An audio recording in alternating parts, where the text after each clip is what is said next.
সুদীৰ্ঘ 22 বছৰৰ পিছত মাতৃ পুত্ৰৰ মহামিলন কেনেকৈ সম্ভৱ হ'ল জানেনে? জানিবলৈ চাওক আমাৰ এই বিশেষ প্ৰতিবেদন। এক মৰ্মান্তিক হৃদয় বিদাৰক দৃশ্য। লক্ষ্য কৰক এই দৃশ্যলৈ।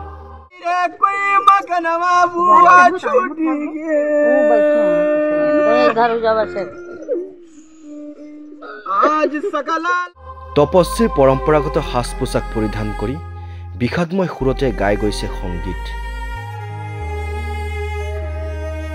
তাৰ মাজতে সাৰংগী বজাই পুত্ৰই মগনীয়া হৈ ভিক্ষা মাগিছিল মাতৃক।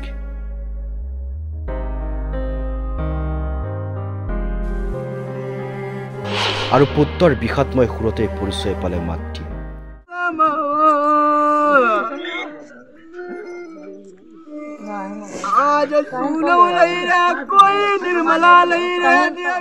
কিন্তু তপস্বী পুত্ৰগৰাকীয়ে মাতৃৰ ওচৰতে গাই গ'ল বিষাদময় সুৰত এটাৰ পিছত আনটোকৈ ভৰথৰী ৰজা জড়িত থকা এটা কাহিনীৰ গীত।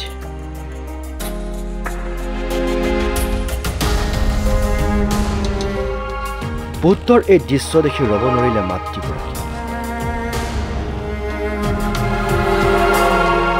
পুত্ৰ স্নেহত মাতৃগৰাকীয়ে উচপি উঠিল এনেদৰে।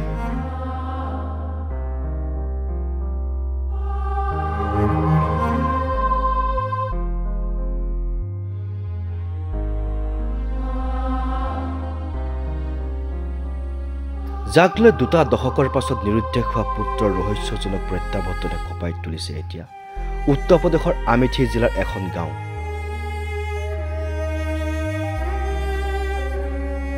বাইশ বছৰৰ পূৰ্বে নিৰুদ্দেশ হৈছিল নিজ পুত্ৰ সন্তানটি।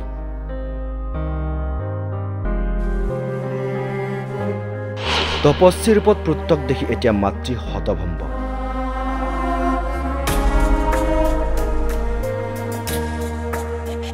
কাৰণ 22 বছৰ পূৰ্বে নিৰুদ্দেশ হোৱা এজন 11 বছৰীয়া ল'ৰা এতিয়া তপস্বী হিচাপে উভতি আহিছে মাতৃৰ পৰা দান গ্ৰহণ বিচাৰি।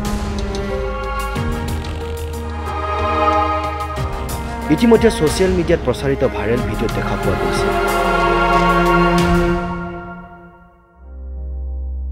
এতিয়া মাতৃ পুত্ৰৰ আৱেগিক পুনৰ মিলন। তপস্বীগৰাকীয়ে জনপ্ৰিয় লোককথাৰ কেন্দ্ৰীয় চৰিত্ৰ ৰজা ভৰথৰীক লৈ একেধৰণৰ কাহিনীৰ লোকগীত গায়। আৰু ভৰথৰীৰ ৰজা জড়িত থকা এটা কাহিনী হৈছে যে তেওঁ কেনেকৈ এখন সমৃদ্ধিশালী ৰাজ্য এৰি সন্যাসী হ'ল। বিষাদ ভৰা এই আৱেগিক মুহূৰ্ত সেমেকা কৰিব সকলোৰে দুচকু। আশা কৰোঁ নাহক এনেদিন কাৰোৰে জীৱনত। অনাগত দিনবোৰত যেন উত্তৰ প্ৰদেশৰ আমেথিৰ এই মা পুত্ৰই সদায় কুশলে থাকে তাৰে যেন কামনা কৰিলোঁ আমি সকলো। News desk, my news any.